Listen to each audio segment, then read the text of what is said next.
कल्याणमध्ये मलंगगडाच्या पायथ्याशी अखंड हरिनाम सप्ताहाला आजपासून सुरुवात झालेली आहे। हरिनाम सप्ताहाला मुख्यमंत्री एकनाथ शिंदे देखील आज उपस्थित राहिले। मलंगगडाच्या मुक्तीसाठी आनंद दिघेंनी आंदोलन सुरू केलेलं होतं, याचा उल्लेख आज एकनाथ शिंदे यांनी यावेळी केलेला आहे। मलंगगड मुक्त केल्याशिवाय स्वस्थ बसणार नाही असा विश्वास देखील एकनाथ शिंदे यांनी यावेळी व्यक्त केलेला आहे। काही गोष्टी जाहीरपणे बोलून दाखवत नाही, मात्र मलंगगड हा मुक्त करणारच असं यावेळी एकनाथ शिंदे म्हणालेले आहेत।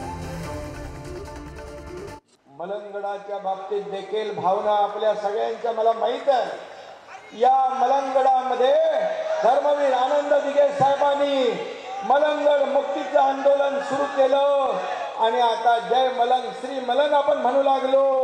हा त्याचाही आनंद आपल्याला आहे आणि म्हणून मी आपल्याला एवढंच सांगतो, काही गोष्टी आपण जाहीरपणे बोलू शकत नाही, पण आपल्या मनातल्या भावना मलंगगड मुक्तीच्या बद्दल आहेत, त्या पूर्ण केल्याशिवाय हा एकनाथ शिंदे स्वस्थ बसणार नाही। 22 जानेवारीला इतिहासात सुवर्ण अक्षराने नोंद व्हावी अशी घटना घडतीये। अयोध्येत प्रभू श्रीरामाचं मंदिर होते। जय श्रीराम, जय जय श्रीराम। प्रभु रामचंद्र की